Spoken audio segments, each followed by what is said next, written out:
पुण्यश्लोक अहिल्यादेवी होळकर सोलापूर विद्यापीठ सोलापूर महात्मा बसवेश्वर अध्यासन अंतर्गत महात्मा बसवेश्वर यांच्या जयंतीनिमित्त विशेष व्याख्यानात आपल्या सर्वांचं मनपूर्वक मी स्वागत करतो। महात्मा बसवेश्वरांनी 900 वर्षापूर्वी धार्मिक, सामाजिक, आर्थिक जीवनात अभूतपूर्व क्रांती घडवून आणली अशा महान सामाजिक समतेचे आद्य प्रवर्तक महात्मा बसवेश्वर जयंतीनिमित्त विशेष व्याख्यानाचा विषय आहे महात्मा बसवेश्वर यांचे जीवन दर्शन। या कार्यक्रमासाठी उपस्थित माननीय प्राध्यापक लक्ष्मीकांत दामासर, प्रकुलगुरू पुण्यश्लोक अहिल्यादेवी होळकर सोलापूर विद्यापीठ सोलापूर, विशेष व्याख्याते अतिथी माननीय डॉक्टर विरूपाक्ष शिवाचार्य स्वामीजी कपिलधारा, संचालक महात्मा बसवेश्वर अध्यासन माननीय डॉक्टर प्रभाकर कोळेकर सर, पुण्यश्लोक अहिल्यादेवी होळकर सोलापूर विद्यापीठ सोलापूर, विद्यापीठातील सर्व संचालक, विद्यापीठातील सर्व अधिकारी, प्राध्यापक, कर्मचारी, सर्व मान्यवर उपस्थित आहेत यांचं मी मनपूर्वक स्वागत करतो। सर्वप्रथम या विशेष व्याख्यानाची सुरुवात महाराष्ट्र गीत आणि विद्यापीठ गीताने होईल। सर्व मान्यवरांना मी विनंती करतो की त्यांनी प्रतिमा पूजन करावं। राजमाता पुण्यश्लोक अहिल्यादेवी होळकर उत्तम प्रशासक, समाज सुधारक, त्याचबरोबर वीरशैव धर्माचे संस्थापक, सामाजिक समतेचे आद्य प्रवर्तक, कवी आणि लेखक, आदर्श समाज व्यवस्थापक महात्मा बसवेश्वर यांच्या प्रतिमेचे पूजन होत आहे।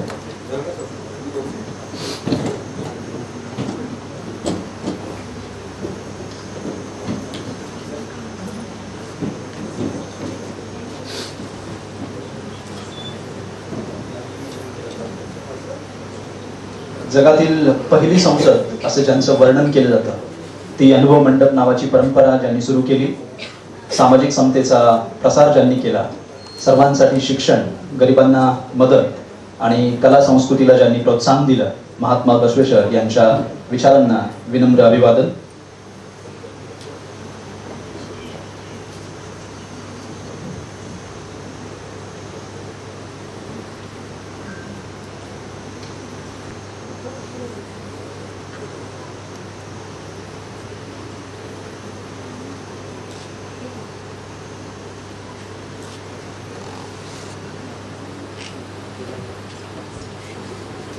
सर्व मान्यवरांचे धन्यवाद। सर्वांना विनंती की आपण स्थानपन्न व्हावं। या विशेष व्याख्यानाचे प्रास्ताविक आणि पाहुण्यांचा परिचय करून देण्यासाठी संचालक माननीय डॉक्टर प्रभाकर कोळेकर सर, महात्मा बसवेश्वर अध्यासन पुण्यश्लोक अहिल्यादेवी होळकर सोलापूर विद्यापीठ सोलापूर यांना विनंती करतो की त्यांनी प्रास्ताविक व पाहुण्यांचा परिचय करून द्यावा। नमस्कार। पुण्यश्लोक अहिल्यादेवी होळकर सोलापूर विद्यापीठाच्या या प्रांगणामध्ये सर्व मान्यवरांचे प्रथमतः मी महात्मा बसवेश्वर अध्यासन केंद्राच्या वतीने स्वागत करतो। मित्रहो, तुम्ही जाणता की 30 तारखेला आद्यसुधारक जगज्योती महात्मा बसवेश्वर यांची जयंती आहे आणि त्यांच्या जयंतीच्या औचित्य साधून महात्मा बसवेश्वर अध्यासनाच्या वतीने हे विशेष व्याख्यान आपण आयोजित केलेलं आहे। या व्याख्यानासाठी आपण प्रामुख्याने छत्रपती संभाजीनगरचे माननीय जिल्हाधिकारी दिलीप स्वामी साहेब यांना निमंत्रित केलेलं होतं, परंतु त्यांच्या कार्यबाहुल्यामुळे आणि अचानक ठरलेल्या मंत्री महोदयाच्या दौऱ्यामुळे ते अनुपस्थित आहेत। त्यांनी या कार्यक्रमास शुभेच्छा दिलेल्या आहेत आणि ते पुढच्या वेळेला मात्र नक्की येण्याचं त्यांनी कबूल केलेलं आहे। परंतु याच वेळेला ते म्हणत होते की ऑनलाईन करता आलं, लेक्चर जर आयोजित करता आलं तर सहकार्य होईल, कारण त्यांच्याकडे असलेले जे व्याप आहेत त्या व्यापामुळे ते येऊ शकले नाहीत। दुसरे जे मुख्य अतिथी आपण आज त्यांना निमंत्रित केलेलं आहे ते म्हणजे आमच्या महात्मा बसवेश्वर अध्यासन केंद्राचे सल्लागार मंडळाचे कार्यकारी अध्यक्ष माननीय डॉक्टर विरूपाक्ष शिवाचार्य स्वामीजी, त्यांचे देखील अध्यासनाच्या वतीने आणि विद्यापीठाच्या वतीने मी स्वागत करतो। या कार्यक्रमाचे सन्माननीय अध्यक्ष माननीय आपल्या विद्यापीठाचे सन्माननीय कुलगुरू डॉक्टर प्रकाश महानवर सर हे आज कॅम्पसमध्ये उपस्थित आहेत। माननीय महास्वामीजींची आणि सगळ्या मंडळांची त्यांची बैठक झाली। आता अकॅडमिक काउन्सिलची बैठक असल्यामुळे सर अकॅडमिक काउन्सिलची बैठक ही पूर्वनियोजित असल्यामुळे त्याच्यामध्ये आहेत आणि आता आजच्या या कार्यक्रमाचे अध्यक्षस्थान माननीय प्रकुलगुरू महोदय डॉक्टर लक्ष्मीकांत दामासर हे घोषावत आहेत, त्यांचे देखील मी अध्यासनाच्या वतीने स्वागत करतो। त्याचप्रमाणे आपल्या महात्मा बसवेश्वर अध्यासन केंद्राचे कार्य सुनियोजितपणे व्यवस्थितपणे चालावं म्हणून आपण जे सल्लागार मंडळाचं गठन केलेलं आहे त्या गठन केलेल्या सल्लागार मंडळामध्ये सर्व मान्यवर सदस्य आहेत, प्राचार्य धरणे सर आहेत, भुरी सर आहेत, नावकर सर आहेत, शापूरकर सर आहेत, या सगळ्या मंडळीचे बिराजदार सर आहेत, राहुल पावले जी आहेत, त्यांचं देखील स्वागत करतो. आपल्या विद्यापीठाचे व्यवस्थापन परिषद सदस्य माननीय देवानंद चिलवन सर हे देखील इथे उपस्थित राहिलेले आहेत. अधिसभा सदस्य माननीय बिराजदार सर त्यांचे देखील स्वागत करतो. नॉलेज रिसर्च सेंटरचे माननीय संचालक डॉक्टर गणवट सर, विद्यार्थी विकास मंडळाचे संचालक काळुणे सर, राष्ट्रीय सेवा योजनेचे संचालक माननीय आपले वर्जे सर यांचे देखील मी विद्यापीठाच्या वतीने स्वागत करतो. आणि हा जो कार्यक्रम केलेला आहे हा 28 तारखेला का केला याचं कारण असं आहे की सर पहिले कार्यक्रम उशिरा 1 तास उशिरा सुरू झाला, त्याबद्दल मी महास्वामीजींचं दिलगिरी व्यक्त करतो. कारण आता सध्या सगळ्यांचे इंटरनल एक्झाम चालू आहे. 30 तारखेपर्यंत आम्हाला सगळ्यांना इंटरनल एक्झामचे रिपोर्ट्स द्यायचे आहेत आणि हे आणि लगेचच एक्झाम सुरू होणार आहे. त्यामुळे आपण 30 तारखेचा दिवस हा प्रिपोन करून 28 तारखेला ठेवला होता. परंतु आज देखील लक्षात आलं की अनेक मुलांच्या, अनेक डिपार्टमेंटच्या, अनेक संकुलाच्या एक्झाम सध्या चालू आहेत आणि प्रशासकीय कर्मचारी आणि अध्यापक हे त्या कामामध्ये व्यस्त असताना सुद्धा आपण हे धाडस केलेलं आहे. तरी देखील तुम्ही बहुसंख्येने उपस्थित राहिलात, उशिरा का होईना बहुसंख्येने उपस्थित राहिलात, त्याबद्दल सुद्धा तुमचं स्वागत करतो. मित्रहो, तुम्ही जाणताच की सोलापूर हे महात्मा बसवेश्वरांची कर्मभूमी आहे. महात्मा बसवेश्वरांचा जन्म जरी सोलापूरमध्ये झालेला नसला तरी सुद्धा त्यांची कर्मभूमी जी आहे ती मंगळवेढा आणि सोलापूर परिसर राहिलेला आहे. सामाजिक समतेचा ध्वज असू दे तो त्यांनी फडकवण्यासाठी अविरत कष्ट घेतलेले आहेत. कर्म हाच धर्म, हा म्हणजे कर्मधर्मा संयोगाने जे काम केलेलं आहे त्या कर्मामध्ये आणि धर्माचा संयोग असल्यामुळे महात्मा बसवेश्वरांनी जे कार्य केलेलं आहे ते सामाजिक उत्तरदायित्व त्या भूमिकेतून न करता त्याच्यामध्ये सामाजिक जबाबदारी आहे, जबाबदारीचं भान ठेवून अतिशय डोळेपणाने महात्मा बसवेश्वरांनी कार्य केलेलं होतं. मग त्याच्यामध्ये सामाजिक समता असेल, लिंग समभाव असेल, पर्यावरण रक्षण असेल, लोकशाही मूल्यांची निर्मिती असेल, त्याचप्रमाणे जातीभेद निर्मूलन असेल, महिलांचं सबलीकरण असेल, लोकशाही मूल्यांची निर्मिती असेल, शरण साहित्याची निर्मिती असेल, अनुभव मंडपाची निर्मिती असेल, अशा अनेक अंगांनी महात्मा बसवेश्वरांनी काम केलेलं आहे. भारतीय लोकशाहीची पाळेमुळे जेव्हा आपण शोधत असतो ते अगदी वैदिक कालखंडापासून बौद्ध साहित्यामध्ये आणि मध्ययुगीन कालखंडामध्ये 12व्या शतकामध्ये आपल्याला अनुभव मंडपामध्ये पाहायला मिळतात. आणि हे जे साहित्य आहे ते विपुल प्रमाणात कन्नडमध्ये उपलब्ध आहे. या विद्यापीठामध्ये महात्मा बसवेश्वरांचं साहित्य आणि संशोधन व्हावं यासाठी म्हणून एक लोक चळवळ उभी राहिली. त्या लोक चळवळीसाठी या सगळ्या मंडळीने अत्यंत महत्त्वाचं योगदान दिलं. महाराजांनी सुद्धा महत्त्वाचं योगदान दिलं. तत्कालीन पालकमंत्री माननीय विजयकुमार देशमुख साहेब असतील, माननीय आमदार देशमुख दुसरे सुभाष बापू देशमुख असतील, देवेंद्र फडणवीस साहेब असतील किंवा इतर समाज सुधारकांनी आणि लोकप्रतिनिधींनी प्रयत्न केलं आणि त्यामुळे आपल्या विद्यापीठामध्ये महात्मा बसवेश्वर अध्यासन हे स्थापन झालं. त्यासाठी गव्हर्नमेंटने 3 कोटी रुपये अनुदान दिले. पहिल्या वर्षी आपल्याला कोणतेही कार्यक्रम घेता आले नाहीत कारण अनुदानच हे आपल्याला एप्रिलमध्ये प्राप्त झालेलं होतं. जरी मार्चमध्ये मंजूर झाला असता तर एप्रिलमध्ये चेक आला आणि तो वर्षभर आपण त्यांच्या नियमानुसार बँकेमध्ये ठेवून त्याच्या व्याजावरच हे कार्यक्रम करावेत असं त्यांनी आपल्याला सूचित केलेलं आहे. आणि त्यामुळे आपण गेल्या वर्षीपासून हे कार्यक्रम केलेले आहेत. या अध्यासनाच्या वतीने कोणकोणते उपक्रम गेल्या एका वर्षामध्ये झालेले आहेत त्याच्याबद्दल थोडक्यात माहिती तुमच्याकडे मांडतो की पहिल्यांदा हे अध्यासन हे 4 भिंतीमध्ये स्थापित न होता उद्घाटनानंतर या अध्यासनाची व्याप्ती आणि व्यापकता लोकप्रियता वाढावी म्हणून आपण काय केलेलं आहे की अध्यासना संदर्भातील जे काही साहित्य आहे ते साहित्य संकलित करण्यासाठी म्हणून आपण कोयंबू युनिव्हर्सिटी, हम्पी युनिव्हर्सिटी, बेंगलोर आणि बिदर या भागातील सगळ्या मंडळींना पत्रव्यवहार केला की तुमच्याकडे जे साहित्य संपादित केलेलं आहे ते लेखन केलेलं आहे ते साहित्य आम्हाला विनामूल्य आणि किंवा अल्पमूल्यमध्ये उपलब्ध करून द्या. त्याच्यामध्ये 200 पुस्तके सध्या विद्यापीठाकडे प्राप्त झालेली आहेत. दुसरं एक महत्त्वाचं काम आपण केलेलं आहे की जे समाजातील लोक जे आहेत जे लोकप्रतिनिधी व्यतिरिक्त जे समाज सुधारक आहे ज्यांना काही योगदान द्यायचं आहे त्यांना देखील आवाहन केल्यानंतर आपल्याला आतापर्यंत सोलापूरचे माजी नगरसेवक प्रभाकर जामगडे सरांनी सुद्धा 2 लाखाची मदत केलेली आहे, साहित्य उपलब्ध करून दिलेलं आहे. त्याचप्रमाणे इंजिगिरी मिठाचे काही भक्त आहेत त्याने देखील आपल्याला 25,000 रुपयाचं अनुदान दिलेलं आहे.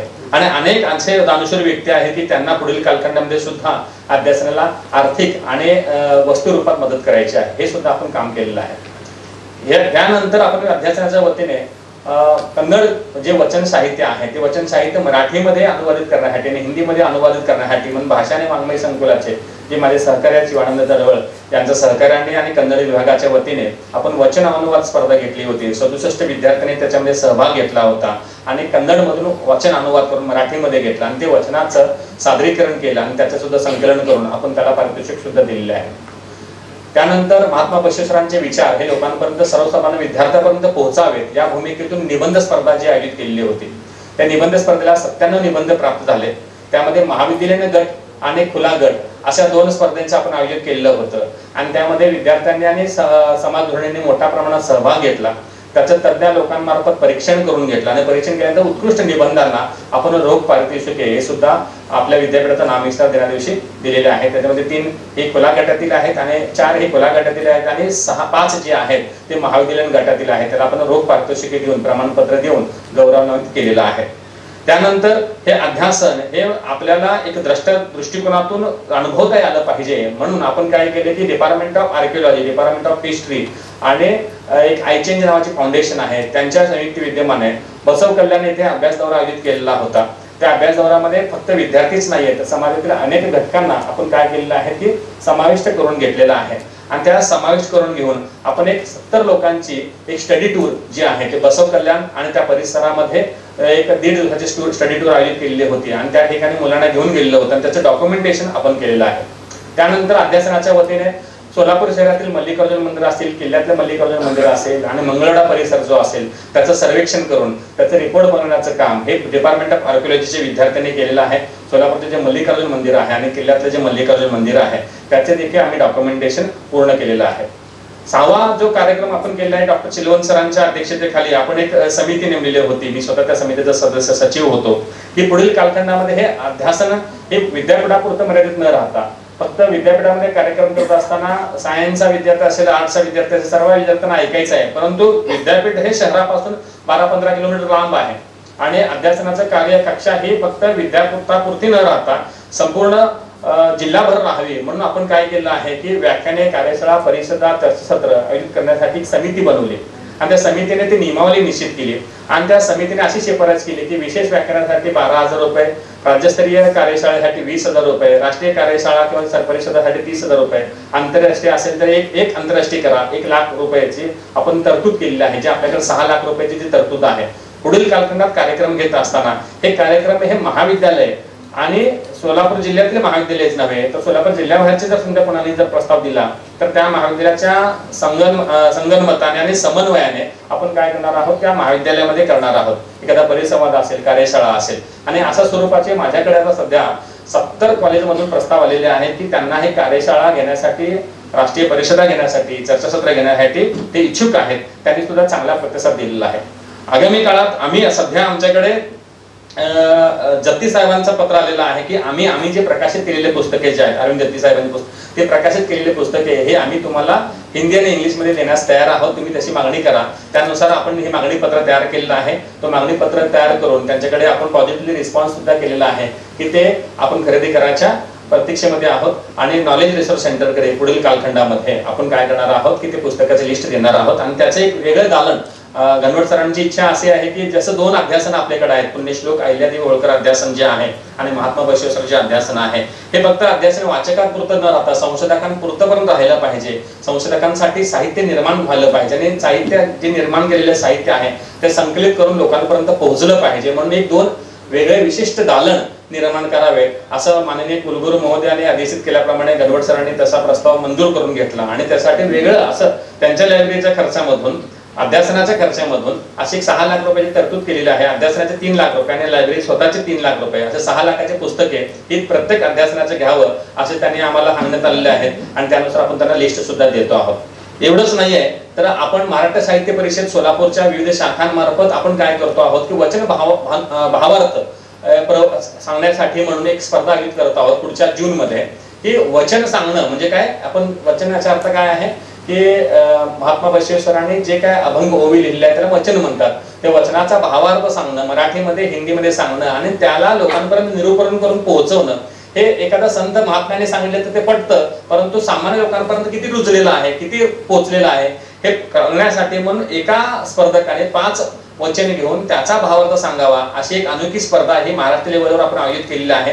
ती स्पर्धा ही पुढील कालखंडामध्ये म्हणजे जून जुलैच्या मध्ये ऍडमिशन झाल्यानंतर हे आपण आयोजित करणार आहोत आणि त्यासाठी सुद्धा आपण प्रयत्न करत आहोत। संगमेश्वर कॉलेज आणि सिद्धेश्वर वुमेन्स पॉलिटेक्निक कॉलेज ह्या दोन्ही महाविद्यालयाने आपल्याकडे प्रस्ताव दिलेला आहे की श्यामलताई गोंडसे नावाचे एक लेखिका आहेत, त्यांनी जे पुस्तक लिहिलेलं आहे त्या लेखिकेने लिहिलेल्या पुस्तकाचं वर एक महात्मा बसवेश्वरांच्या अनुषंगाने ते पुस्तक आहे। त्या पुस्तकाचा परिसंवाद हे महिला सबलीकरणाच्या दृष्टिकोनातून करावं यासाठी म्हणून धरणे सरांनी ती सूचना सल्लागार मंडळामध्ये मांडली।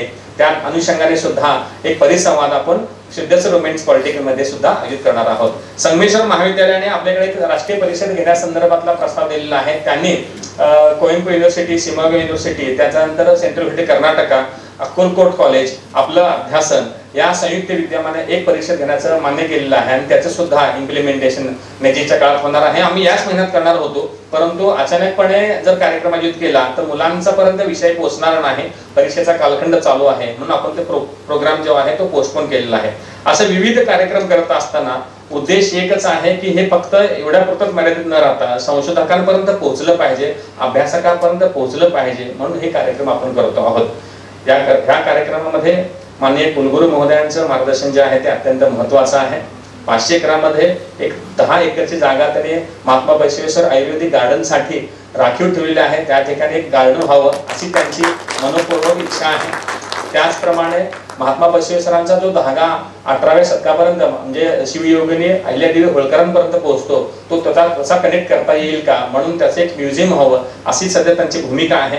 यासाठी सुद्धा डिपार्टमेंट ऑफ आर्किओलॉजी आणि आर्किओलॉजी विभागाचा शिक्षक अध्यापक म्हणून मी प्रयत्न करत आहे। हे सर्व करण्यामध्ये माननीय स्वामींचं, माननीय कुलगुरू साहेबांचं आणि सर्व अधिकारी मंडळाच्या सदस्यांचं सुद्धा आम्हाला सहकार्य मिळत आहे। फक्त हे काम करत असताना आमच्याकडे निधी फक्त 15 लाखाचा आहे। 3 लाख कॉर्पस मध्ये जमा होतात। 15 लाखामध्ये एवढं काय कार्य होऊ शकत नाही। मी मान्यवर सल्लागार मंडळातील सर्व सदस्यांना, माननीय महास्वामीजींना आणि सर्व लोकांना विनंती करतो की आगामी काळात एक अध्यासनाची स्वतंत्र इमारत राहावी। त्या इमारतीमध्ये सेमिनार हॉल असावा, प्रशिक्षण केंद्र असावेत, ऍडमिन ब्लॉक असावा, ग्रंथालय असावेत, मॅन्युस्क्रिप्टचे स्कॅनिंग आणि लिखाण करण्यासाठीची एक सोय असावी आणि अभ्यासकांना एक साधारणपणे एक विद्यादानाचं केंद्र बनावं यासाठी म्हणून आम्हाला अध्यासनाची स्वतंत्र इमारतीची आवश्यकता आहे। माननीय अजित गोपचडे साहेब जे माननीय राज्यसभेचे खासदार आहेत ते आपल्या विद्यापीठाच्या प्रांगणामध्ये येऊन गेलेले आहेत, ते देखील प्रयत्न करत आहेत। माननीय विजयकुमार देशमुख साहेब आहेत, सचिन कल्याणचे साहेब आहेत किंवा देवेंद्र फडणवीस साहेब आहेत, विरोधी पक्ष नेते यांनी सुद्धा कबूल केलेलं आहे की आम्ही तुम्हाला निधी देतो, परंतु आपण जर विद्यापीठ म्हणून आम्ही जर तिथे गेलो तर विद्यापीठ हे मागणारच हात आहेत अशा प्रकारची ग्रह होण्याची शक्यता आहे। जर तुम्ही समाज घटकातील विविध लोक आहात, तुमचं जर दबाव तंत्र वापरलं, पॉझिटिव्ह प्रेशर ग्रुप म्हणून जर तुम्ही जर कार्य केलं, तुम्ही जर समाजातील गणमान्य व्यक्ती आहात, तुम्ही जर लोकांना सांगितलं तर ते काम अतिशय चांगल्या रीतीने पोहोचू शकेल असं मला वाटतं। म्हणून तुम्हाला विनंती आहे, स्वामीजींना सुद्धा विनंती आहे की तुम्ही सगळ्याच लोकप्रतिनिधींना सांगावं की विद्यापीठामध्ये एक स्वतंत्र जागेवर महात्मा बसवेश्वर अध्यासन केंद्राची एक इमारत उभी राहावी आणि त्या अध्यासन केंद्रामार्फत पुढील कालखंडात कार्य व्हावं अशी अपेक्षा व्यक्त करतो। एवढं सांगण्याचा उद्देश काय आहे की काम खूप प्रामाणिकपणे चालू आहे आणि हे विनामोबदला चालू आहे। माझ्याकडे रवी कोरे हे आमच्याकडचे एकमेव क्लर्क आहेत की एक हाती तंबू मी आणि तेच काम करतात। आम्हाला दोघांनाच माहिती आहे की काम काय चालू आहे, पण तो लोकांपर्यंत पोहोचावं म्हणून एवढा अधिकचा वेळ घेतलेला आहे। जास्त वेळ घेऊन सुद्धा दिलगिरी व्यक्त करत असताना मला आनंद काय होतोय, कारण तुम्ही हे ऐकण्यासाठी येऊन इथं बसलेला आहात आणि एक प्रबोधन पर्व जे आपण आयोजित केलेलं आहे त्या प्रबोधन पर्वासाठी डॉक्टर विरूपाक्ष शिवाचार्य स्वामीजी इथे आलेले आहेत। त्यांच्या थोडक्यात मी इथे परिचय करून देतो आहे। माननीय आता प्रश्न असा पडतो की धर्म, अध्यात्म आणि शिक्षणाचा संबंध काय आहे। मी स्वामीजींची आध्यात्मिक किंवा धार्मिक ओळख अजिबात इथे करून देणार नाहीये। त्यांची शैक्षणिक ओळख जी आहे ती अत्यंत महत्वाची आहे असं मला वाटतं। अतिशय ग्रामीण भागात जन्मलेले, सुक्षेत्र साळकापूर, तालुका भालकी, जिल्हा बेदरे येथे त्यांचा जन्म झाला आणि त्याने MA तत्वज्ञानामध्ये केलेला आहे, MA दर्शन साहित्यामध्ये केलेला आहे, PhD हे वेदांताचार्य, वीरशैवाचार्य, शक्ती विशिष्टाद्वैताचार्य, काशी विश्व हिंदू विश्वविद्यालयातून म्हणजे BHU मधून केलेले आहे। त्यांना 3 गोल्ड मेडल प्राप्त झालेले आहेत।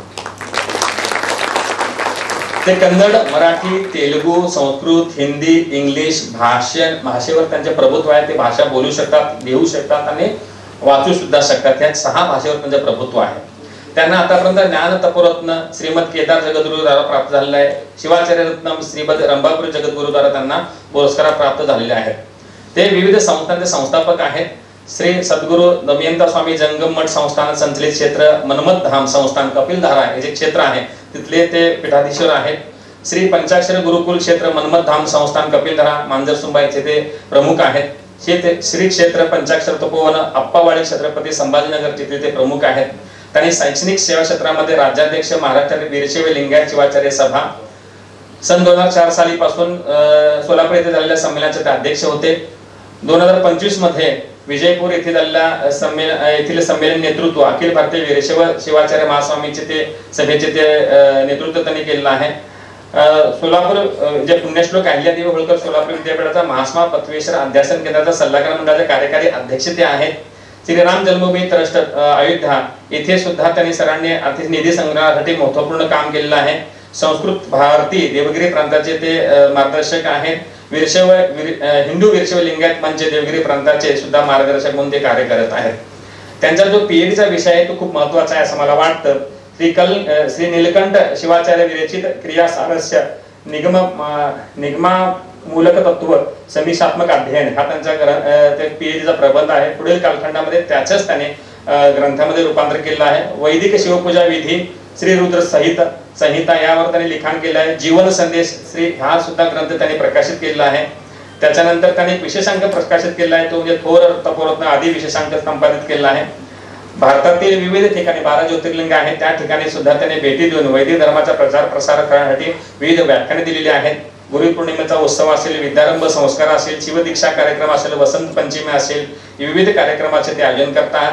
जगद्गुरु श्री रेणुकाचार्य जयंती उत्सव, महात्मा बसवेश्वर जयंती उत्सव या कपिलधारा येथे विशेष श्रावण मास तपो अनुष्ठान यासाठी ते सातत्याने कार्यरत आहेत. धर्म, अध्यात्म आणि शिक्षण याचा सुरेख संगम घालण्याचं काम ते करत आहेत. ते अतिशय द्रष्टे असे विचारक आहेत आणि त्यांच्या वाणीमध्ये एक मृदुता आहे, मार्दव्यता आहे, शांतपणा आहे आणि समाधान आहे हे आपल्याला ऐकल्यानंतरच कळेल. मी माननीय स्वामीजींचं अध्यासनाच्या वतीने मनपूर्वक स्वागत करतो. तुम्ही इथं आमचं निमंत्रण स्वीकारलं आणि आम्हाला मार्गदर्शन करावं यासाठी पण तुम्ही सातत्याने उपलब्ध असता. या व्याख्यानासाठी मी अचानकपणे तुम्हाला सांगितलं माननीय दिलीप स्वामी सर हे बोलणार होते आणि माननीय महाराज हे फक्त 15 मिनिट व्यक्त करणार होते. परंतु सरांना 2 दिवसापूर्वी सांगितले की दिलीप स्वामी साहेब हे जर कार्यबाहुल्यामध्ये जर व्यस्त असतील तर माननीय महाराज तुम्ही आपलं आशीर्वचन आमच्याकडे द्यावं. सरांनी ते मान्य केलं. कालच ते छत्रपती संभाजीनगर होते पहाटे ते कपिलधाराला पोहोचले आणि सकाळी लगेच इथं आलेले आहेत. एवढा हेक्टिक शेड्यूल मध्ये ते त्यांनी वेळ दिला त्याबद्दल मी अध्यासनाच्या वतीने विद्यापीठ प्रशासनाच्या वतीने सोलापूरकरांच्या वतीने त्यांचं स्वागत करतो आणि थांबतो. धन्यवाद.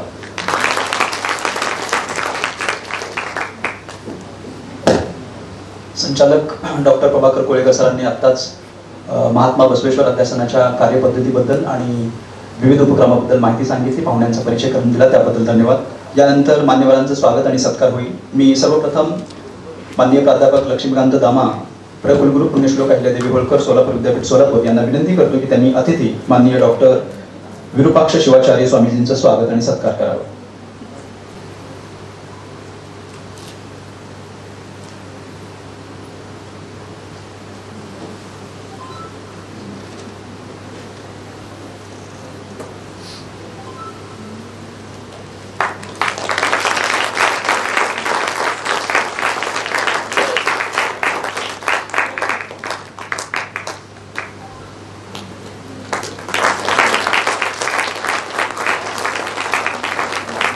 धन्यवाद सर. त्यानंतर महात्मा बसवेश्वर अध्यासन संचालक माननीय डॉक्टर प्रभाकर कोळेकर सरांना मी विनंती करतो की त्यांनी कार्यक्रमाचे अध्यक्ष प्रकुलगुरू माननीय प्राध्यापक लक्ष्मीकांत दामा सरांचं स्वागत करावं.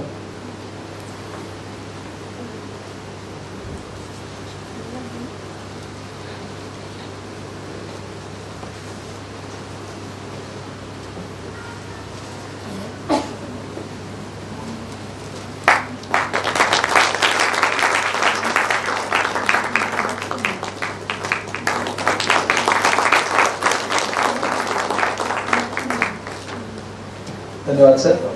यानंतर दैनिक तरुण भारतकडून महात्मा बसवेश्वर विशेषांकाचं प्रसिद्धीकरण करण्यात येईल. सर्व मान्यवरांना मी विनंती करतो दैनिक तरुण भारत मुंबई यांच्याकडून हे विशेष अंक प्रसिद्ध करण्यात येणार आहे. सर्व मान्यवरांना मी विनंती करतो. प्राचार्य गजानन धरणे सरांना विनंती आहे की त्यांनी व्यासपीठावर यायचंय. सल्लागार मंडळ सर्वच. या विशेष अंकामध्ये अनेक अभ्यासपूर्ण लेख आहेत. अतिशय चांगली माहिती यामध्ये दिलेली आहे. तरी सर्व मान्यवरांना मी विनंती करतो की त्यांनी महात्मा बसवेश्वर विशेष अंक याचं प्रसिद्धीकरण करावं.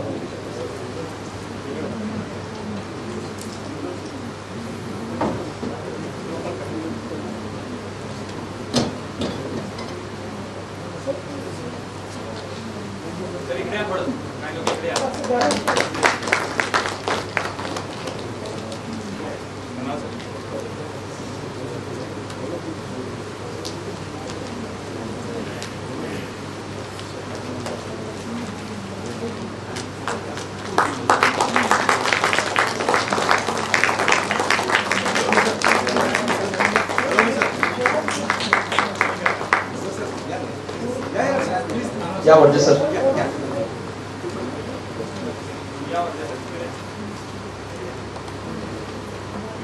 वोटरी पाठीमागे या थोडं.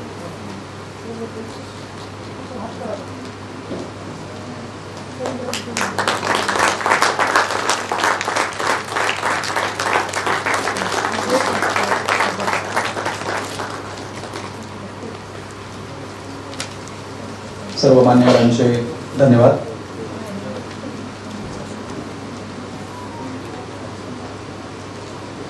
यानंतर आजचे अतिथी वक्ते माननीय डॉक्टर विरूपाक्ष शिवाचार्य स्वामीजी कपिलधारा यांना मी विनंती करतो की त्यांनी आपलं वक्तव्य व्यक्त करावं आणि मार्गदर्शन करावं.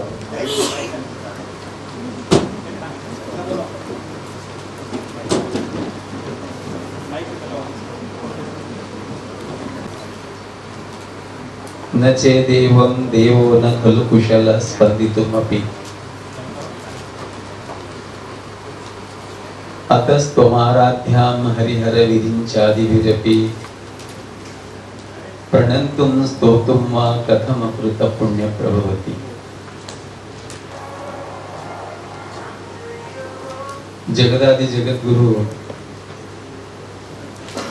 रेणुकादि पंच आचार्यांचे चरणी वंदन करून जगज्योती महात्मा बसवेश्वरादी समस्त संतांना व संत परंपरेचे संत शिरोमणी मनमथ माऊलींच्या संजीवनी समाधी स्त्रीकाल वंदन करून महामहिम वैरागी चक्रवर्ती सिद्ध सद्गुरु दमया स्वामी व आराध्य गुरु पंचाक्षर शिवाचार्यांच्या पवित्र चरणी नतमस्तक होऊन पुण्यश्लोक अहिल्यादेवी होळकर या सोलापूर विद्यापीठामध्ये आज युगपुरुष महात्मा बसवेश्वरांच्या अध्यसन केंद्राच्या माध्यमातून संपन्न होत असलेल्या या बसवेश्वर जयंती निमित्ताने या व्याख्यान मालामध्ये उपस्थित असून आपल्या पुढे आपले मनोगत व्यक्त करण्याची जी कृपा ग्रामदैवत सिद्धेश्वरांची आणि तपोरत्न योगी राजेंद्र शिवाचार्यांची मिळालेली आहे त्यांच्या चरणी सुद्धा नतमस्तक होतो. आणि आजच्या या विशेष व्याख्यानमालेमध्ये काही कारणानिमित्ताने कार्यबाहुल्याने उपस्थित राहू शकले नाही तरी प्रत्यक्षात भेटून अध्यसनाविषयी काही चर्चा केलेले माननीय प्राध्यापक प्रकाश महानवार कुलगुरू पुण्यश्लोक अहिल्यादेवी होळकर सोलापूर विद्यापीठाचे आणि विशेष करून प्रमुख उपस्थिती ज्यांचे आज इथे आहे प्राध्यापक डॉक्टर लक्ष्मीकांत दामासर प्र कुलगुरू पुण्य श्लोक अहिल्याबाई होळकर सोलापूर विद्यापीठ आणि महात्मा बसवेश्वर अध्यसन केंद्राचे संचालक डॉक्टर प्रभाकर कोळेकर सर आणि डॉक्टर अतुल लकडे सर आणि या महात्मा बसवेश्वर अध्यसन केंद्राचे सर्व सल्लागार समितीचे प्राध्यापक धरणे सर आणि उपस्थित सर्व अध्यसन केंद्राचे सल्लागार मंडळी आणि विद्यापीठाचे सर्व शिक्षक, विद्यार्थी आणि कर्मचारीगण आणि विशेष करून या व्याख्यानमालेला उपस्थित असणारे सर्व बसवप्रेमी,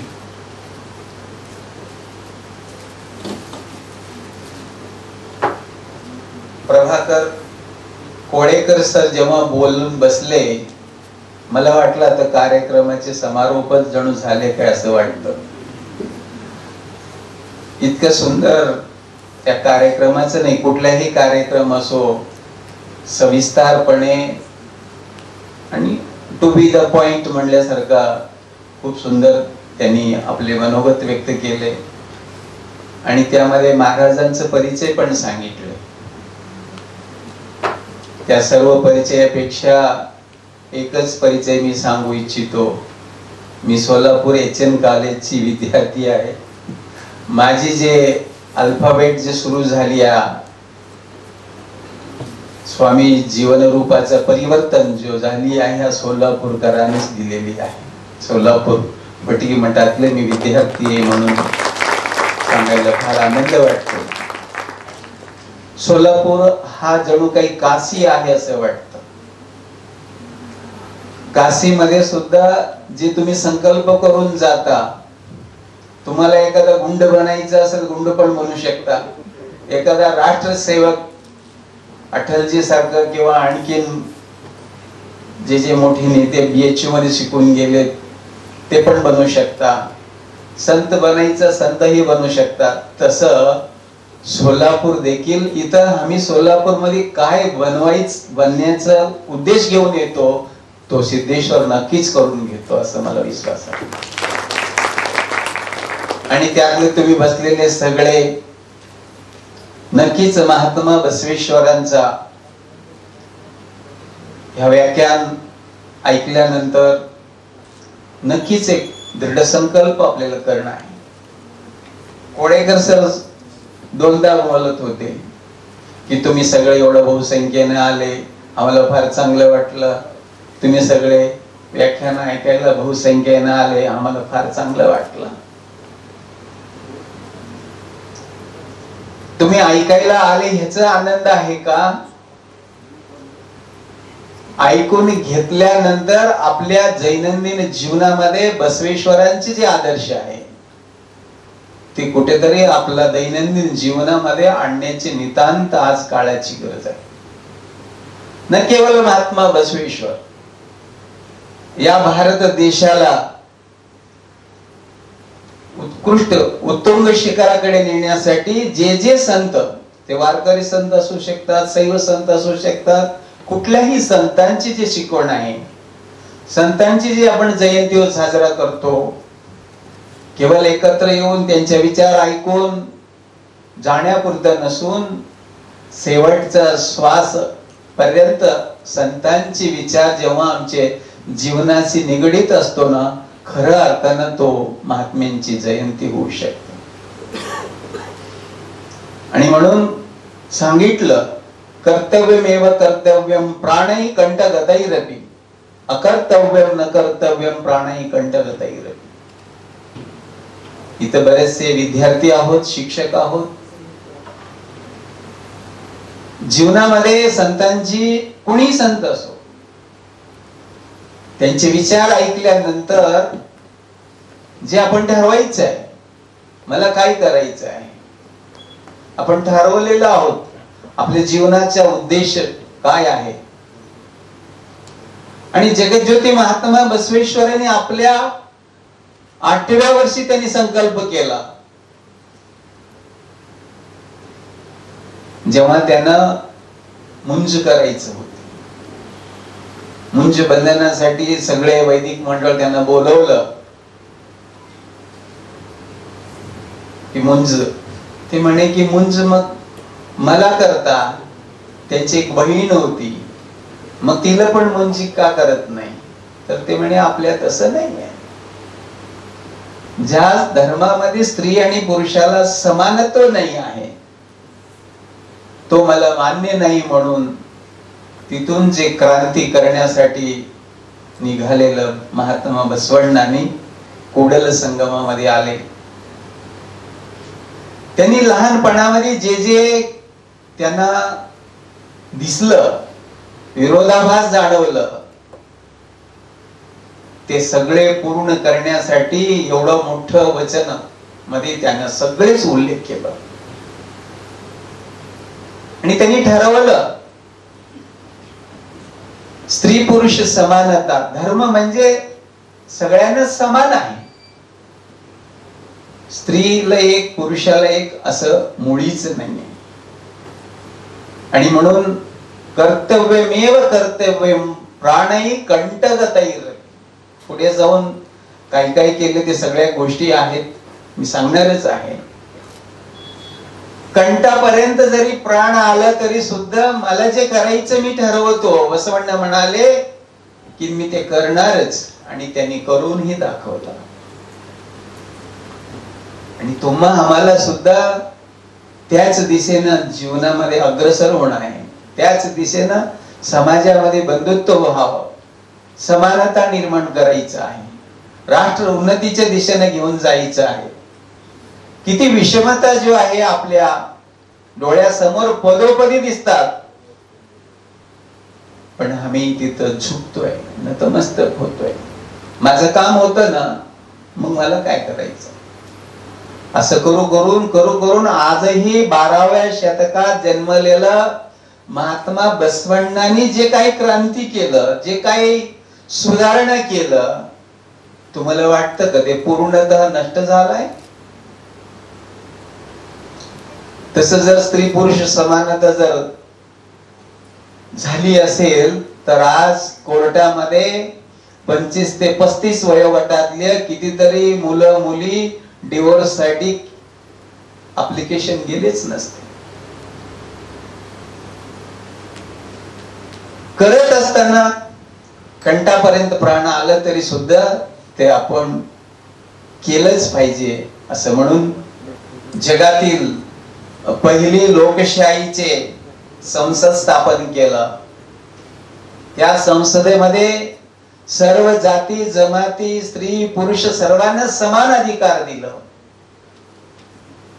आणि म्हणून त्यांना बसवेश्वरांना संसदेचं आद्य जनक असंही आपण मानतोय, आणि बरेच लोक सुद्धा त्याला मान्यता पण देतात. ते समता नायक होते, थोर समाज सुधारक होते. एक एक विशेषणाच्या पाठीमागे एक एक मोठी त्यांच्या जीवनातलं निगडीत असलेले घटना आहे, संदर्भ आहे. बसवण्णांनी केवळ सांगितलं नाही, आपल्या प्राणपणाला लावून शेवटचा श्वास निघेपर्यंत त्यांनी ते करून दाखवलं आहे. कर्मयोगी, परिवर्तनवादी, युगपुरुष, महामानव, जगज्योती महात्मा श्री बसवेश्वर यांच्या काळातील त्यांच्या जीवनातील अनेक असा दृष्टांत, प्रत्यक्षात घडलेली घटना आपल्या पुढे मी एक दोनच मांडणार आहे. सर्वसामान्य सहज समजेल असे ते एक प्रशासक असून सुद्धा एक संत होते. एवढंच नाही, ते एक अत्यंत कन्नड भाषातील एक उत्कृष्ट कवी देखील होते. सर्वसामान्यांना समजेल असे साधा सोप्या भाषेत मांडणारे त्यांचे वचने आहेत. आणि कर्नाटकातील बिजापूर जिल्हा भागेवाडी तहसील मध्ये इंगळेश्वर या गावामध्ये मादरस आणि मादलांबिकांच्या उदरी त्यांची जन्म झाला. 30 एप्रिल 1934 या साली. असे थोर संत महात्मा बसवेश्वर आपले वचनांच्या माध्यमातून विश्वशांती, विश्वबंधुत्वाची भावना, आत्मोद्धाराची, मानवतावादी महान कार्य केले. महात्मा बसवेश्वर यांचे वचन आधुनिक काळातील मानव मात्रांच्या जीवनातील आदर्श मूल्य शिकवणारे आणि व्यक्तित्व विकासाचे ते वचन म्हणजे त्यांचे मूल मंत्र आहेत. तत्कालीन समाज व्यवस्थेत परिवर्तन घडवून आणण्यासाठी मोठे योगदान देणारे असे अनेक वचने आजही काळाची गरज आहे. बालविवाहाला कडाडून विरोध करून विधवा विवाहाला सुद्धा मान्यता देण्याची सुद्धा त्यांचा अथक परिश्रम होता. आचार विचार नीतीचा सदुपयोग केला. ते म्हणतात, मंदिराचा कळस बनवून कावळ्याच्या विष्ठेनं अपवित्र होण्यापेक्षा, मंदिराचा कळस बनवून कावळ्याच्या विष्ठेनं अपवित्र होण्यापेक्षा शरणांच्या पायातील पादुका कर मज कुडल संगम देव असं म्हणतात. दुसरं त्यांचं अभंगामध्ये ते म्हणतात, यनगिंत गिरियरिल्ला, जगामध्ये लहान जर कोणी असेल तर तो एकमेव तो मीच सगळ्यात लहान आहे. जर श्रेष्ठ कोणी असेल तर शिवभक्त निगिंत हिरियरिल्ला, शिवभक्तापेक्षाही श्रेष्ठ या विश्वामध्ये कोणी नाहीये आणि माझ्यापेक्षा लहान कोणी नाहीये. हे जे मूलमंत्र आहे, आज राजकीय क्षेत्रात असो, शैक्षणिक क्षेत्रात असो, कौटुंबिक क्षेत्रात असो, आर्थिक क्षेत्रात मध्ये असो, कुठल्याही क्षेत्रामध्ये स्वतःला लहानपणा घेण्याची शिकवण जर कोणी दिलं असेल तर तो महात्मा बसवण्णांनी दिलं. केवळ मंत्र दिलं नाही, स्वतःला त्यांच्या दैनंदिन जीवनामध्ये सुद्धा त्यांनी तसं वागलं आहे. आणि सर्वांमध्ये समान भावनेनं त्यांनी बघितलं. इव नारव इव नारव इव नारव यांनी सगळी रయ్యా. हा कोण हा कोण हा कोण असं म्हणून नको मला. हा माझा तोही माझा, सगळे माझा असं. मग एवढं भावना आपल्याविषयी जागवायचं असेल तर आपल्यामध्ये तेवढं नम्रता. आज कौटुंबिक जीवनामध्ये सुद्धा मी नेहमी म्हणत असतो की हे जे जगामध्ये आम्ही खूप पैसा कमवलो, खूप श्रीमंत आहोत, मला असं थोडक्यात सांगायचं आहे की आजची जे नात किंवा नातू आहे ना, तो एका तासात जेवढं संपत्ती संग्रह करतो तेवढं आजोबाने संपूर्ण आयुष्यभर सुद्धा करू शकलं नाही. तरी देखील तो आजोबा अजूनही दीर्घायू आहे, निरोगी आहे. आम्ही दिवस रात्र पार्लर करून सुद्धा जे तेज आमच्या चेहऱ्यावर नाही, तो आजोबांच्या चेहऱ्यावर तो तेज आहे. कुठून आला? हे कुठून आला? लहानपणापासून जे आपल्यावर जे संस्कार व्हायला पाहिजे ते संस्कारांचे अभाव होत चाललेला आहे. आणि विशेष करून विभक्त कुटुंबांची संख्या दिवसेंदिवस आपल्यामध्ये वाढत गेल्याने आपल्यामध्ये त्या संस्कारांचा अभावापायी ह्या सगळे समस्या दिवसेंदिवस वाढत चाललेल्या आहे. आणि म्हणून महात्मा बसवण्णांनी विश्व बंधुत्वाची भावनेने हे आपल्यातलं जे कल्मश विचार आहेत हे नाहीसं करण्यासाठी शिखरप्राय एक वचन जगप्रसिद्ध आहे त्यांचं.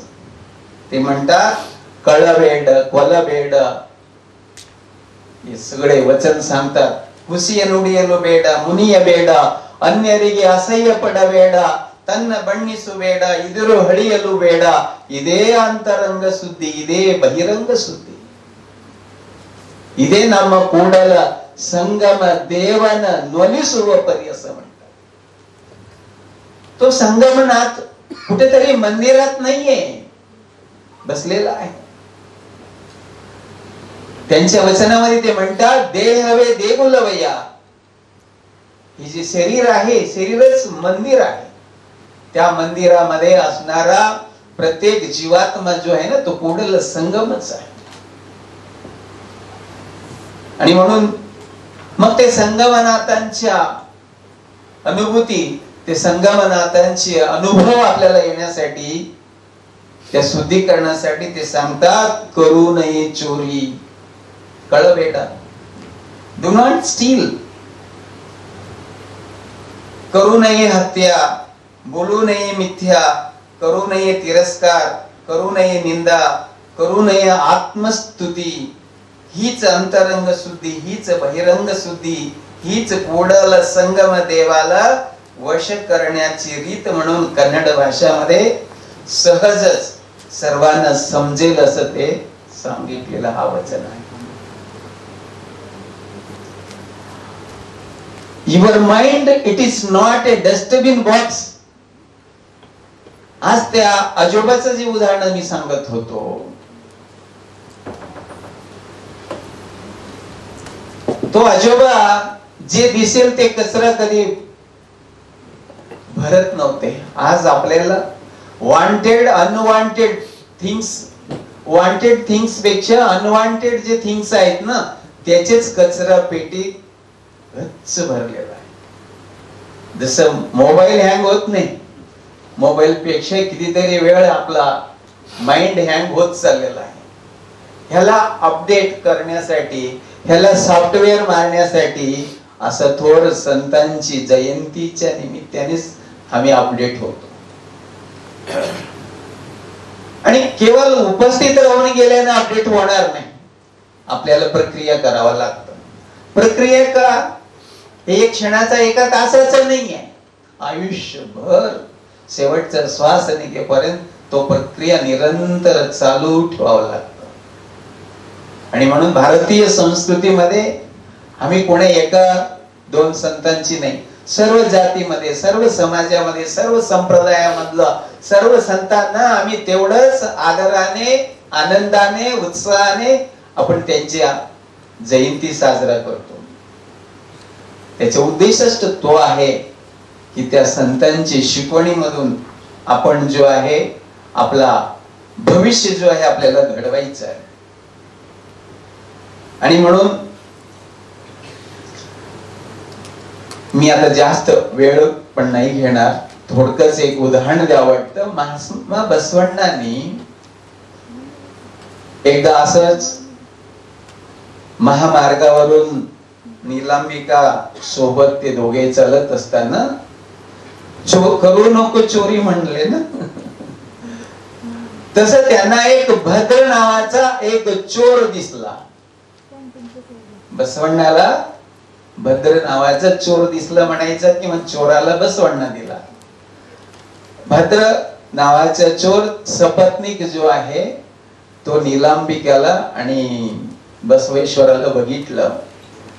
आणि भगिनी नेमकं त्यांचं लक्ष कुठे असतं, महिलांच्या कानात काय आहे, गळ्यात काय आहे, नाकात काय आहे, हातात काय आहे, काय ते पिवळं पिवळं तिकडेच लक्ष जातं. तसं भद्र नावाच्या चोरांच्या पत्नीचं लक्ष सुद्धा, नीलांबिका रूपवती होती, गुणवान होती, तिच्या कानाकडे गेलं. कानामध्ये मोतीचं एवढं सुंदर जो आहे ना कर्णाभरण बघितलं. आणि महिला ते बघितल्यानंतर गप्प बसतात का? महादेवाला सांगितलं तिनं, म्हणे अहो बघा काय ते किती सुंदर दिसते, कानातले बघा ते किती सुंदर दिसते. मग म्हणे मला ते आभरण पाहिजे. तो म्हटलं आता कसं शक्य आहे, आणून दे ना. ते नको मला सांगू, तुमचं कामच काय आहे, तुम्हाला अशक्य काहीच नाही आहे. म्हणलं ठीक आहे प्रयत्न करतो. नाही आणून दिलं तरी प्रयत्न करतो म्हटलं तर संध्याकाळच्या वेळचं जेवण भेटतं, होतच नाही म्हणले तर उपाशीच. तुम्ही जास्त असतात का ते मला कळत नाही. मग दुसऱ्या दिवशी गेला, प्रयत्न विफल झाला. शेवटी एक दिवस उपासे पाडलीच तिनं त्या भद्राला. मग प्रयत्न करून एक दिवस तिथं हडपद आपण होत राजवाड्यामध्ये. तिथं भवी लोकांना प्रवेश नव्हतं. भवी म्हणजे ज्याच्या गळ्यामध्ये इष्टलिंग नाहीये. तो बसवेश्वराला सुद्धा इष्टलिंगाच्या प्रती केवढी आदर भावना होती. मग त्यांनी आता मध्ये राजवाड्यात जर जायचं म्हटलं तर हडपद आपण गेट मध्येच आधार कार्ड नसलं तर एंट्री भेटत नाही. मग यांनी फर्जी आधार कार्ड केला. मग जाताच एक दगड घेतला, एवढा गोटा घेतला आणि लगेच एक वस्त्रामध्ये बांधून मग गेट मध्ये चालला गेला. आणि एकदम जसं सगळ्यांनी गळ्यात देव बांधतात तसंच दिसलं आणि हडपद आपण जो आहे ना एंट्री देऊन दिलं. गेलं आणि राजवाड्यामध्ये रात्रीच दडून बसला. त्यांनी कोणालाही माहित न होईल असं. मग नंतर त्यांनी धीरे धीरे धीरे करून जिथं निलांबिका शयन कक्षाकडे गेला आणि बघितल्या बरोबर हळू जाऊन आभरण काढून ठेवलं असेल तिथं बाजूला. शयनाच्या वेळी कोणी काढून ठेवतात तसं मग सावकाश घेतलं. आता चोर म्हणले की लोभ असतोच ना. मग ते गळ्यातला हार पण त्याला चांगला वाटू लागला. घरी गेल्यावर शब्बासकी भेटेल म्हणून कळलं. मग त्याने तेही काढून न्यायचं म्हणून थोडस ते कुठेतरी स्पर्श झाला आणि जागी झाली. जागी झाल्याबरोबर हा भद्र चोर घाबरून गेला आणि बाजूलाच बसवेश्वर जाग झाले. ते घाबरली, देत नाही चालू होत. इकडं बसवण्ण म्हणतात, त्यांचे ते एक अभंग पण आहे, फार सुंदर अभंग आहे ते म्हणतात,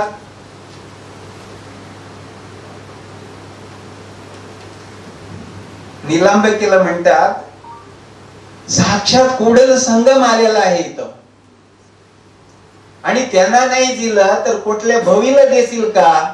बघ त्यांच्या गळ्यात केवढं सुंदर इष्टलिंग आहे, केवढं सुंदर तेज आहे, आनंद मूर्ती झलकू लागलेल्या आहेत. तो घाबरून गेला. एक तर गळ्यातलं तसं बांधून आलो आणि नुसतं तेवढं घेऊन गेला तर पुरवडला असता. आता काय करू मी? हात खरपू लागले. मग म्हणे देऊन टाक. मग तो भद्र म्हणतो, साष्टांग घालतो, मला तुम्ही माफ करा. हे माझ्या गळ्यातलं आहे ना, हे देव नाही आहे, दगड आहे, मी चोर आहे, मी कुडाल संगमी मी नाही आहे. बसवेश्वरांची केवढं दिव्य दृष्टी. मग म्हणे नाही, तू संगमनाथच आहे, देऊन टाक. मग म्हणल्यानंतर जो चोर म्हणतो की नाही, मी नाही आहे बघा. म्हणून जेव्हा तो काढून दाखवायला जातो दगड, तर तो दगड नव्हता, तो इष्टलिंग रूप धारण केला.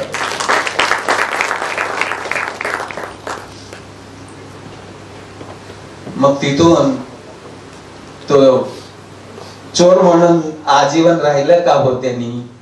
पुढे काय काय घटना घडले, काय काय आहेत त्याविषयी सांगायचं म्हणजे, प्रत्येक व्यक्तीमध्ये सुद्धा तो बसवेश्वर जो आहे ना, कुडल संगमनाला वाहत होते. ते चोर जरी असलं तरी. 12व्या शतकातलं जे बसवेश्वरांनी सांगितलं तीच गोष्ट 16व्या शतकामध्ये संत शिरोमणी मन्मथ माऊली देखील सांगतात. जे जे दिसे दृष्टी पुढे अवघे शिवरूप गाडे. तुझ्या डोळ्यात एकच दिसत असलेले श्रीमंत आहे, गरीब आहे, पापी आहे, पुण्यवान आहे, चोर आहे, धार्मिक आहे, जे कोण असेल त्या सगळ्यांमध्ये आहे ना, शिवरूपाने तू पहा. न केवळ शैव संप्रदायातलं शरणाने संतांनी सांगितलं असं नाही, वैष्णव संप्रदायामध्ये असलेले थोर ज्ञानेश्वर माऊली सुद्धा हेच सांगितले. अवघ विश्वच माझे घर. संपूर्ण विश्व जो आहे ना, ये मेरा परिवार है, ये मेरा घर है. तो परिवार में रहने वाले हर एक आदमी जो है अपना ही होता है ना। कहां वो संतों की विचार और कहां अब हम। जिस परिवार में हम रहते हैं तो परिवार के सदस्य को हम जहां अपना मानने के लिए तैयार नहीं है। पत्नी पतीला आपला मानत नाही, पती पतीला आपलं मानत नाही। आता तुम्हाला स्पष्ट बोललं तर तुम्हाला राग येतो। मानत नाही म्हणजे सगळे तसे आहेत का? नाही आहे।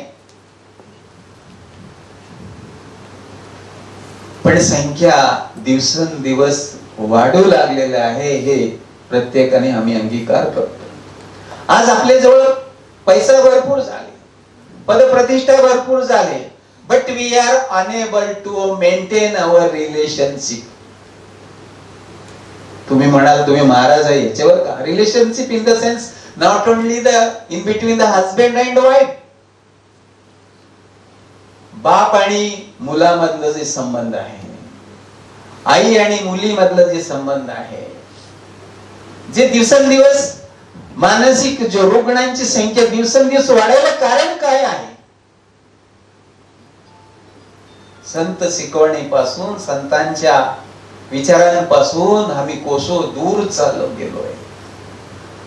आणि असं दूर जाणारा आज मानवाला महात्मा बसवेश्वरांची दृष्टी ठीक आहे। Man is a statue of mistake. माणूस हा चुकीचा पुतळा आहे। जगामध्ये कोण नाहीये, कोण चुकत नाहीये, आणि जो जास्तीत जास्त चूक करतोय ना तोच थोर संत महात्मा होऊ शकतो। आणि म्हणून आयुष्यभर चुकच करणारा तो कधी संत महात्मा होत नाही।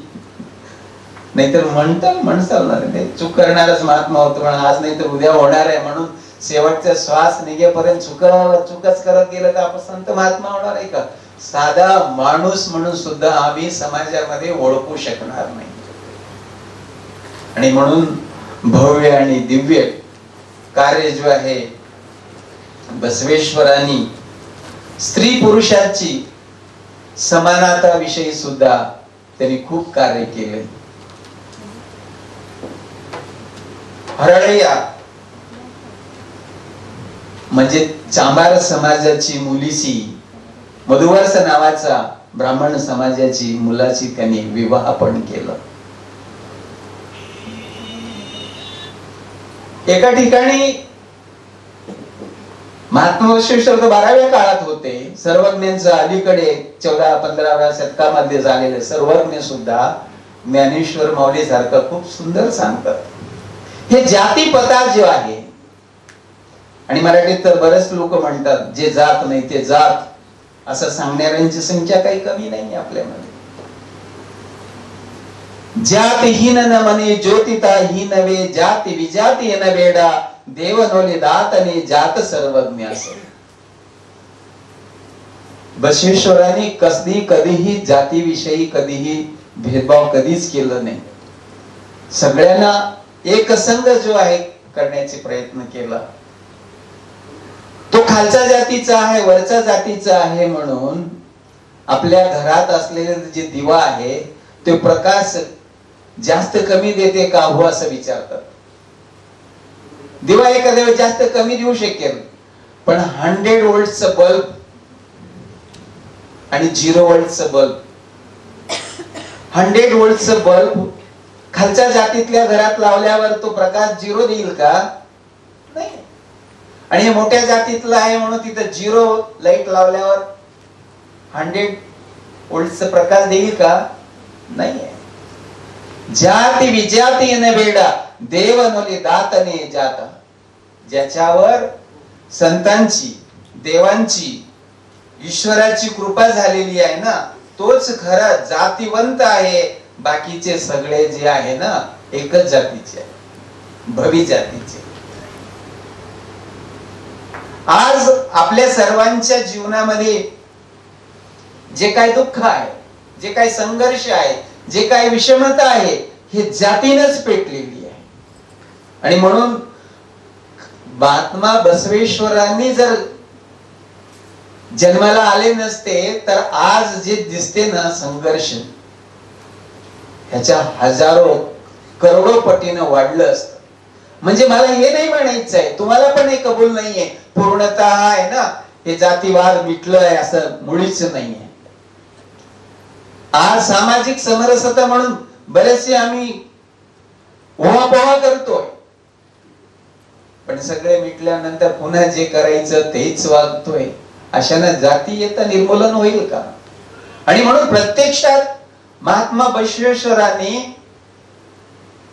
त्या लावण्यवतीला, ब्राह्मण कन्याला आणि शीलवर्त जो चांभार कुळातला ना विवाह केलं, प्रत्यक्षात त्यांनी केलं. आणि भगवंताची कृपा, ईश्वराची कृपा ज्याच्यावर होईल तो सर्वांमध्ये समान भावनानेच बघेल. तिथं जातीच्या वरून खाली, आता विशेष करून ज्या जातीचं सुधारणा करण्यासाठी महात्मा बसवेश्वरांनी प्रवेश करून हे सगळे छाटणी केलं, तरी सुद्धा आजही वीरशैव लिंगायतांमध्ये लिंगायत माळी, लिंगायत बोराड, लिंगायत तेली, लिंगायत कितीतरी जाती आहेत. मला तरी असं वाटतं इतर सगळ्या कुठल्या जातीमध्ये एवढं पोट जाती नसेल तितका पोट जाती लिंगायत मध्ये आहे की नाही आहे. म्हणून हे राहिलं कारण काय आहे, त्याने बसवण्णांनी एका अभंगामध्ये सांगतात, मी जास्त वेळ घेणार नाही. ते म्हणतात, नीरू कंडल्ली मुळुगुवरय्या. ही जाती पूर्णतः संपलं का नाहीये? मरव कंडल्ली सुत्तुवरय्या. नीरू कंडल्ली मुळुगुवरय्या म्हणजे जिथं पाणी दिसेल तिथं आंघोळ करायला सुरुवात केली, आंघोळ करून पूजा करायची. आणि जिथं झाड दिसेल तिथं परिक्रमा करण्यामध्येच हे लोक जे आहे ना व्यस्त झालेले आहेत. बत्तू व जलवा वणगू व मरावा. सुकणाऱ्या त्या नदीतलं, त्या विहिरीतलं पाणीवर भरोसा करणार आणि सुकणारा त्या झाडावर विश्वास ठेवणारा. बत्तू व जलवा वणगू व मरवा मेಚ್ಚಿದವರು ನಿಮ್ಮ ನೆತ್ತವಲ್ಲರ ಯಾ ಕೂಡಲ ಸಂಗಮ ದೇवा. एवढं सुंदर. त्या सुकणाऱ्या पाणी, हे सुकणाऱ्या झाडावर विश्वास ठेवणारा लोक, हे कुडल संगम देवा, ते तुला कधी ओळखणार? तू कुठं आहे, कसा आहे, तुला कधी ओळखणार म्हटलं. एका काळामध्ये आज पर्यावरण विषयी सुद्धा महात्मा बसवेश्वरनी त्याच्यावर बोलण्यासारखं खूप काही आहे याच्यामध्ये. आज तुम्ही सगळे पाणी पाणी म्हणून त्राही त्राही करतो की नाही करत? आज कोरोना काळामध्ये लाखो करोडो लोक ऑक्सिजनचं उपलब्ध न झाल्याने शरीर सोडले. पण बसवेश्वरांना सांगण्याप्रमाणे खऱ्या अर्थानं आम्ही त्या पाणीवर तरी तेवढं निष्ठावान आहोत का? मला एक बादली आंघोळीला पाणी लागतं तर मी 4 बादली ओतून घेणार, असं मला नाही वाटत की 3 बादली जी आहे ना मी व्यर्थ खर्च करतोय म्हणून. आज जिथं दिसेल तिथे लाकूड तोड होऊ लागले की नाही होऊ लागले? झाड बघून आम्ही परिक्रमा करू लागलोत का? नाहीये ना. आमची विश्वास एका ठिकाणी कालिदास तर आपले मंगलाचरण श्लोकामध्ये खूप सुंदर सांगतात, परशिवस्य अष्टतनु. तो कुडल संगम देव, तो परमात्मा कुठं आहे? तर कालिदास म्हणतात, तुम्हाला आम्हाला हात पाय डोळे कान जसा 8 अवयव आहे ना, तसं परमात्म्याचे 8 अवयव सांगितलेले आहे कालिदासाने. ते कोणते? पृथ्वी, आप, तेज, वायू, आकाश, सूर्य आणि चंद्र. आणि प्रत्येकांच्या अंतःकरणामध्ये केवळ मनुष्य मात्र नाहीये, पशु पक्षी क्रिमी कीट पतंगांमध्ये सुद्धा, जड चेतनामध्ये सुद्धा तो परमात्मा, तो कुडल संगम देव आहे ना, तो व्याप्त आहे. मग ती दृष्टी जेव्हा आमच्यात निर्माण होईल तेव्हा आम्ही एकमेकांचा हेवा देवा करेल का? तो खालच्या जातीतला, मी वरच्या जातीतला आहे, पण आम्ही इथंच अडकलो आहे. दिसेल तिथं पाणी करा आंघोळ, वता देवावर पाणी, लावा भस्म आणि तीर्थ घ्या, प्रसाद घ्या, जप करा, तप करा, त्याच्यातच. आणि म्हणून पुढे जाऊन महात्मा बसवಣ್ಣने ते सांगितलं, वेदव नोदिदरेनो ಶಾಸ್ತ್ರವ ಕೇಳಿದರೇನಯ್ಯ, ಜಪವ ಮಾಡಿದರೇನು, ತಪವ ಮಾಡಿದರೇನು, ಏನು ಮಾಡಿದರೇನು, ನಮ್ಮ ಕೂಡಲ ಸಂಗಯ್ಯನ ಮನ ಮುಟ್ಟದನ್ನಕ್ಕ. ह्याचा अर्थ ते म्हणतात, वेदव नोदिदरेनु, जे वेद वाचून काय लाभ आहे, शास्त्र ऐकून काय लाभ आहे, जप करून काय लाभ आहे, आणि तप करून काय लाभ आहे, काय करून काय लाभ आहे. जोपर्यंत तू जे काही करतोय ना त्याचा स्पर्श आहे ना, तो कोडल संगयाला स्पर्श व्हायला पाहिजे, तो स्पर्श व्हायला पाहिजे. ह्याचा अर्थ तू वेद वाचू नको, जप करू नको, तप करू नको, शास्त्र श्रवण करू नको असं बसवेश्वराने कुठेच म्हटलेलं नाहीये. पण आम्ही त्याचे चुकीचा अर्थ लावतो. स्वतः त्यांनी 8 वर्षाच्या पूर्वी वेदाध्ययन करून आणि त्याने जे ज्ञानाचा भंडार जे वचन साहित्याच्या माध्यमातून उभा केला ना, ते वेद आगम उपनिषदांना अभ्यास करायला आपल्या जवळ वेळ नाही आहे म्हणून त्याचं अपडेट व्हर्जन. आता बघा, कुठले तरी मोबाईल असतात, आयफोन असो, कुठलेही असो, आयफोन 14, आयफोन 10 करून देतात. नंतर मग आयफोन 15, आयफोन 16, आयफोन 17 करतात की नाही करत, आणि त्याच्या काहीतरी फॅसिलिटी वाढवतात, जे गरज नाही ते कमी करतात. तसं महात्मा बसवण्णाने सुद्धा वेद आगम उपनिषदाला कुठेच खंडन केलं नाही. आज 101 वचन आहेत, ज्या प्रत्येक बसवण्णांच्या वचनामध्ये संस्कृतचे श्लोक उपलब्ध असतात, स्वतंत्र ग्रंथ आहे त्याचा. आणि म्हणून तुम्ही काही पण करा, तुम्ही केलेलं कर्म जो आहे ना, त्या परशिवाला स्पर्श व्हायला पाहिजे, परशिवाला अर्पित व्हायला पाहिजे. असं कर्म आपण केलं पाहिजे, असं वागणं आपण वागलं पाहिजे, असं सांगत म्हणून काय कवे कैलास जे मंत्र दिलं त्यांनी, असं काहीतरी कर्म करा, जेणेकरून तुम्ही केलेलं कर्म जो आहे ना, तुम्हाला कैलासापर्यंत घेऊन जाण्यासाठी तो कर्म सहाय्यक व्हावा असं मला मुळीच म्हणायचं नाही. असं काही कर्म करा जेणेमुळे तो कैलास सुद्धा तुमच्या कर्मामध्येच दिसलं पाहिजे. थोडं वेगळं बोलतोय, कळलं की नाही? सतीपती गोळंदाज भक्ती हितवागिरपुद शिवंगे. आज आमचं कुटुंब जर स्वस्थ नसेल तर समाज स्वस्थ राहील का, आमची पिढी स्वस्थ राहील का, आमचं राष्ट्र स्वस्थ राहील का, आमचा आर्थिक व्यवहार स्वस्थ राहील का, आमचं आरोग्य स्वस्थ राहील का? मग याच्या स्वस्थता, याचा आरोग्यदायी समाज निर्माण करण्यासाठी महात्मा बसवण्णांनी जे कायकवे कैलास, वर्क इज वर्शिप जे सांगितलेले आहेत, तुमच्या शरीराने असो, मनाने असो, वाणीने असो, भावनेने असो, येन केनापि यस्य कस्यापि मनसी संतोषम जनयेत प्राज्ञा तदेव ईश्वर पूजन. आज प्रत्येक समाजामध्ये, प्रत्येक धर्मामध्ये, ख्रिस्त असेल तरी सुद्धा गॉड इज एव्हरीथिंग म्हणतो, इस्लाम असेल तरी अल्लाह इज एव्हरीथिंग म्हणतो, हिंदू असेल तर ईश्वर इज एव्हरीथिंग म्हणतो की नाही म्हणत?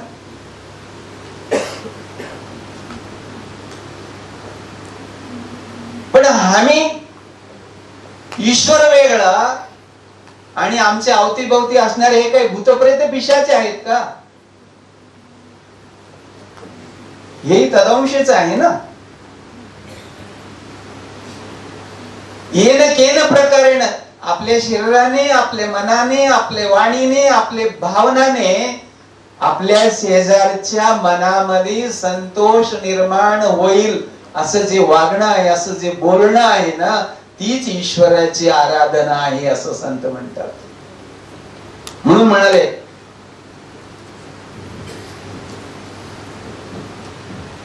जलवा कंडू म्हणजे पाणी बघून आहे ना नुसतं आंघोळ करणं, लिंगपूजा करणं हे आपलं नाही आहे. झाड दिसेल त्याला परिक्रम करणं हे आपलं नाही आहे. म्हणजे ते करू नका असं नाहीये, ते केल्यानंतरही सुद्धा इतरांच्या मनाला असंतोष निर्माण होईल असं वागणं म्हणजेच हे पूजा नाहीये. पूजा म्हणजे इतरांच्या मनाला संतोष निर्माण होईल असं वागणं, बोलणं हेच पूजा होऊ शकतं. आणि मी अधिक बोलू लागला तर तुमचे संतोष हिसकून घेतल्यासारखा पण होऊ नये म्हणून मी इथंच थांबतो. झालेला हे चिंतन महात्मा बसवेश्वरांच्या चरणी अर्पण करतो. आणि कोळेकर सरांनी जे काही अध्यासनाविषयी बोललेत आणि आज अध्यासन जे सक्रिय ऍक्टिव्ह मध्ये ठेवण्यामध्ये आमचे धरणे सर, उपस्थित सगळे अध्यासन केंद्राचे सन्माननीय मार्गदर्शक मंडळ तर आहेच, पण प्रभाकर सरांचा फार मोलाचा योगदान आहे. आणि त्यामध्ये विशेष म्हणजे दामा सर आणि आम्ही एकदाच या सोलापूर युनिव्हर्सिटी मध्ये आहोत. आणि मी एचएन मध्ये असताना ते शिकवायला दयानंद कॉलेजला होते. आणि ज्या दिवशी त्यांच्या प्रमोशन होऊन इथं आले होते त्या दिवशी आम्ही इथंच होतो. आज ते कुलगुरू झालेत आणि त्यांचंही मोलाचं योगदान जो आहे ना या अध्यासन केंद्राकडे त्यांचे लक्ष आहे. आणि येणाऱ्या काळामध्ये हा अध्यासन केंद्र नक्कीच एका ठीक आहे सुरुवात शनी होऊ लागलेल्या आहेत, पण कुलपती महोदयांचं सुद्धा सर्वात जास्त मोलाचा लक्ष इथं असल्यामुळे नक्कीच या अध्यासन केंद्र जो आहे एक सशक्त काळाची गरज असं अपडेटेड अध्यासन केंद्र करण्यामध्ये कोळेकर सरांचं आणि आपल्या सर्वांचं योगदान आहे. आणि आमचं सुद्धा सेवा हा निरंतर आपल्या सोबत राहणार आहे एवढं सांगून मी माझ्या वाणीला पुढे राहतो.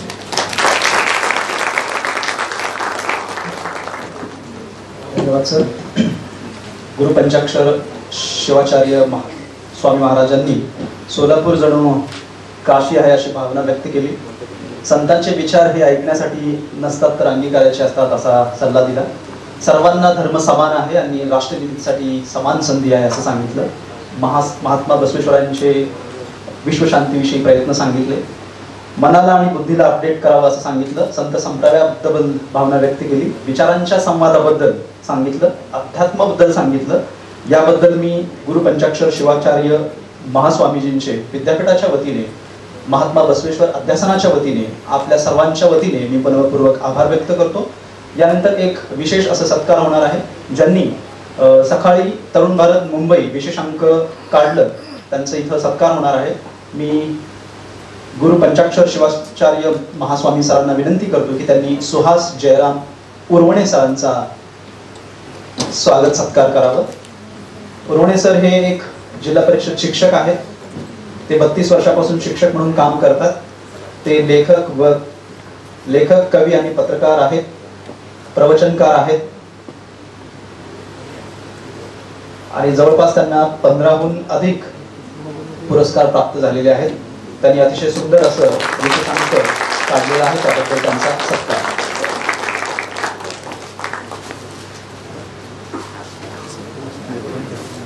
धन्यवाद सर. यानंतर माननीय प्राध्यापक लक्ष्मीकांत दामा सर, प्रकुलगुरू पुण्यश्लोक अहिल्यादेवी होळकर सोलापूर विद्यापीठ सोलापूर यांना मी विनंती करतो की त्यांनी अध्यक्षीय मनोगत व्यक्त करावं.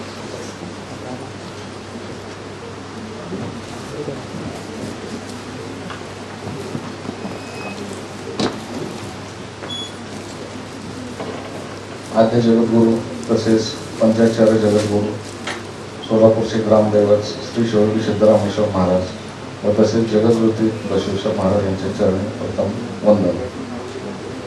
आज मंचावर उपस्थित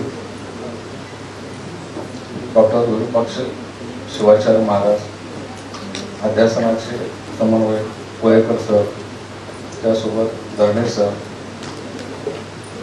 शिरवण सर, सर्व उपस्थित प्राध्यापक व विद्यार्थी. महात्मा बसवेश्वर हे 12व्या शतकात आपल्या राष्ट्राला लाभलेले एक बहुआयामी व्यक्तिमत्व होते. त्यांनी राजकीय, सामाजिक, आर्थिक, सांस्कृतिक तसेच अध्यात्म, तत्वज्ञान, शिक्षण, साहित्य अशा विविध क्षेत्रात नवीन व क्रांतिकारक विचाराची पेरणी करून प्रत्यक्ष कार्य केलेले आहे. बसवेश्वर महाराजांबद्दल स्वतः स्वामीजींनी आत्ता आशीर्वचन दिलेले आहेत, बोललेले आहेत. त्यासोबत प्रस्तावनामध्ये कोळेकर सरांनी सुद्धा सर्व सविस्तर तिथं मांडलेले आहेत.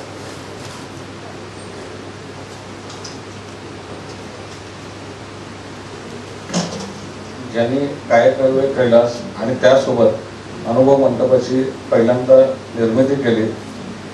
जेव्हा संसद भवनाचं इमारतीचं उद्घाटन होतं त्यावेळेस स्वतः भारताचे पंतप्रधान मोदीजींनी बसवेश्वरांच्या प्रती एक भावना व्यक्त केली आणि पूर्वी लोकशाहीची पद्धत जी बसवेश्वरांनी रुजवलेली आहे त्याच धर्तीवरती त्या सभेमध्ये त्यांनी घोषणा केली. त्यासोबत दासोह व्यवस्था जी आहे ही संकल्पना जी आहे ती बसवेश्वरांनी मांडलेली आहे. समाजातील अत्यंत गरीब असतील किंवा ज्यांना शिक्षण क्षेत्रामध्ये जाणं अशक्य आहे अशा विद्यार्थ्यांना एखाद्या मठामध्ये राहून तिथं शिक्षण घेण्यासाठी दासोह व्यवस्था म्हणजे त्याच्या जेवणाची किंवा त्याच्या जी काही पुस्तकं वगैरे असेल ह्याच्यासाठी जी काही व्यवस्था आहे ती दासोह व्यवस्था म्हणून करण्यात आलेली आहे. दासोह व्यवस्था ही संकल्पना पूर्वीपासून बसवेश्वरांनीच मांडलेली आहे.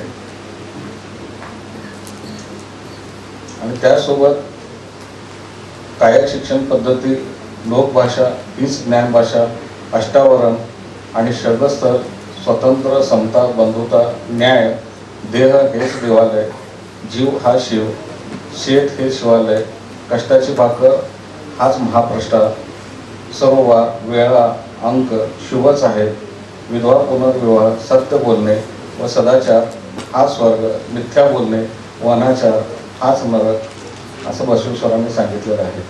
आपण बघतो की श्री शिवयोगी सिद्धरामेश्वर महाराजांची जत्रासुद्धा 12 बलुतेदारांना त्यांना मान विडा दिल्याशिवाय जत्रेची नंदीपोत तिथं प्रस्थान होत नाही. हे सर्व विचार या सर्व मान्यवरांनी पूर्वीपासून आपल्या मनात रुजवलेले आहे. एक महाराजांनी उदाहरण दिलं की तसंच एक मी माझ्या जीवनातलं एक उदाहरण देतो. माझा मुलगा 5 वर्षाचा होता. उन्हामध्ये बाहेर खेळत असताना त्याला म्हटलं, अरे माकडा बाहेर काय खेळत होतो तू, आत ये, एवढंच म्हटलं. तर त्यांनी सर्व मित्र आजूबाजूच्या सगळ्या लोकांना सांगायला चालू केलं की माझे वडील किती चांगले आहेत, माझे पप्पा किती चांगले आहेत, की मला माकड म्हणले, मला वानर म्हणले, मी हनुमान आहे, मी बजरंगबली आहे असं माझ्या वडिलांनी म्हटलेलं आहे. त्या सर्व मित्रांना सांगायला चालू केलं की माझ्या पप्पांनी मला हनुमान म्हणले, रामाचा भक्त म्हणले.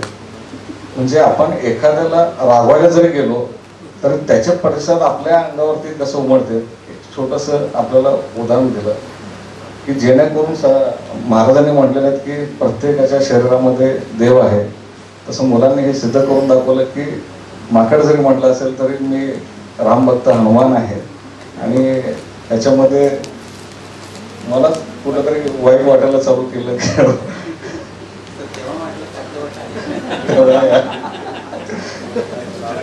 तर एकूणच आज उपस्थित महाराजांनी अत्यंत चांगल्या प्रमाणे प्रबोधन केलं. त्यांचे धन्यवाद आणि सर्वजण उपस्थित राहिलं त्यांचे धन्यवाद.